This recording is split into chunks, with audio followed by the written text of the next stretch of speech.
everyone, welcome back to the final installment of What's in the Bag.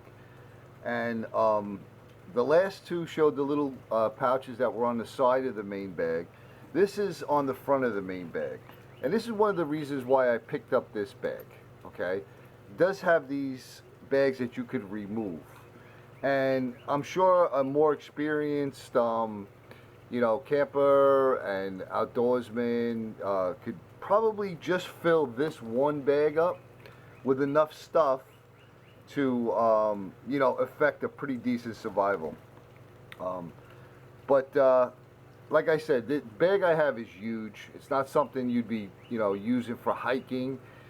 This is more along the lines what I would think that you would. You could pretty much get what you need in here. You can fit a water bottle in here, some type of little stove, and your knife and some other essentials that you need. And you can probably effect a good little survival bag just out of this front pouch. So again, I'm not claiming to be any kind of perfect bushmaster guy or bushcraft guy, or that I know everything that you're going to possibly need. I'll admit there's a lot of stuff in here I haven't actually tested. I'm in the process of doing that. I know a lot of you guys out there actually, use this stuff out there. That's why I do welcome the comments, but enough rambling on. Let me show you what I got in here. So, in here, in the front pouch, and the reason why it's in there, excuse me, is because I play with this a lot. You're all going to know what it is once I open it, but as you can see, there's lots of compartments in here. I mean, you could put a lot of stuff in this bag. So, just going to move that out of the way. So again, another, like I said in all the other videos, another drawstring bag. And this basically is just my flint and steel stuff. I mean, again, I wouldn't have to carry all of this out in the woods. It's basically where I keep everything stored. So I have my first one I ever made out of a file. I have chalk cloth in here, a piece of English flint. This one has the other ones I made. The first Viking one I ever made. This one was a repurposed steel that I made into a duck's head. Again, chalk cloth. I got tons and tons of chalk cloth. And this just has some little pieces of flint. I'm guessing this is flint. I'm not 100% sure what this rock is. It might be something else. I don't know. If anyone knows, it's kind of an amber color. And I had a little piece of it. There's another piece of it, if anybody knows.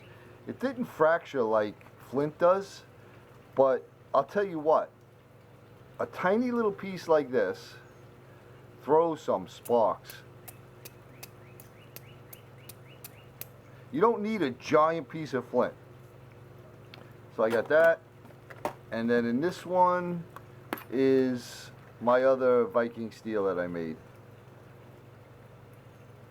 with a piece of English flint.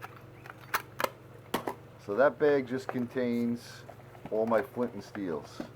And again, like I said, you wouldn't need to carry all of this with you,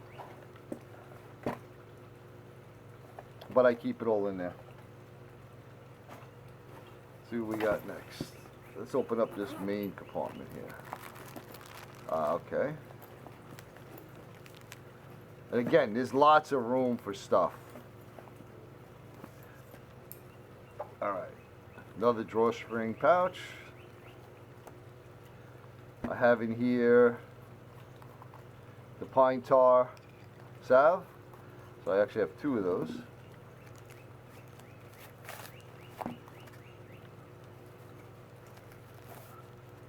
I have some Band-Aids.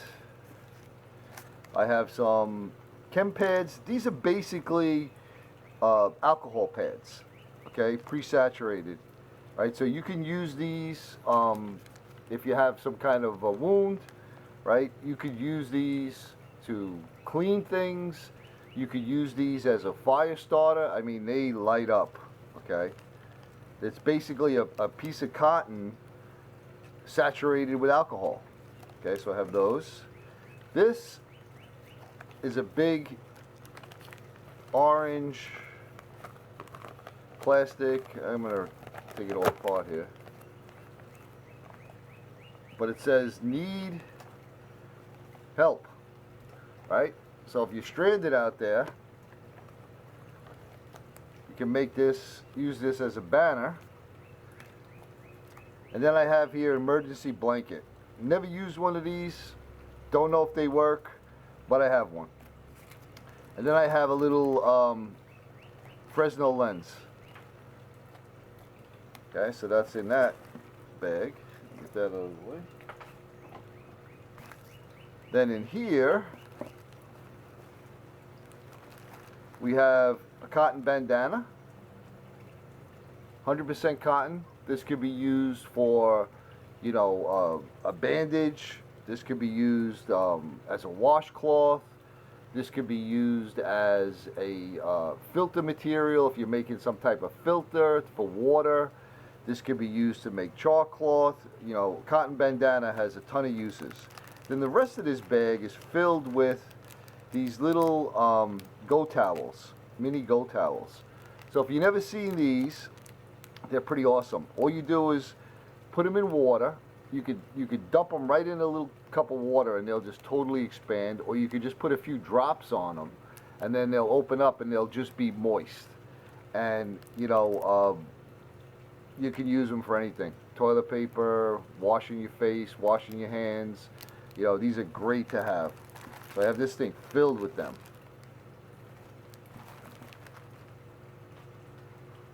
All right, let's see what else we got in here.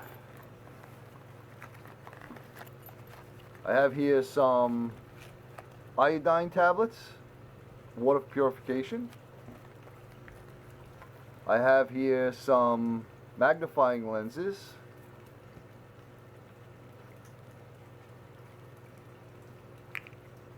Okay, this is glass. They came out of an old pair of binoculars, so you can affect fire with these.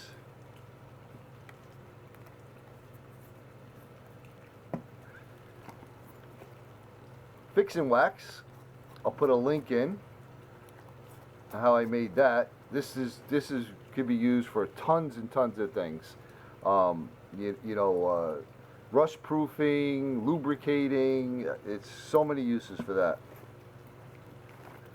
We have here our little fishing kit. We have a couple little lures, some hooks, some weights to go with our little fishing pole. Then we just have some waterproof matches on that side. Move over to the other side. We have a compass. And then we have just a couple little tins to make some chalk cloth. This one doesn't have a hole in it in case you needed something that didn't have a hole in it. This one has the hole to make the chalk cloth. So that pretty much wraps up all the things that I have. Yeah, that's empty. In my bug out bag. I'm pretty sure I'm probably missing stuff, and like I said, I know I have way too much stuff in there. But again, just to reiterate, it's pretty much so you get to your camp. Once you get to your camp, you have all that stuff. You're not going to be traipsing around with the entire bag. You know, if you're going to go traipsing around, you grab your haversack or you grab this. Inside here in the back, there's another strap. You can make this into a little shoulder bag. You know, some other things I would have with me is if you take medication, I would have, spare doses of your medication, some pain reliever, Advils, that kind of stuff. So that kind of stuff I know is important to have also. And then also some type of food, right? Trail mix, some freeze-dry food, jerky, that kind of stuff. I know that's all important too. But that's not something I'm going to keep in the bag in my house. So, but I welcome comments. I appreciate you guys watching this series, and I hope you're enjoying your day.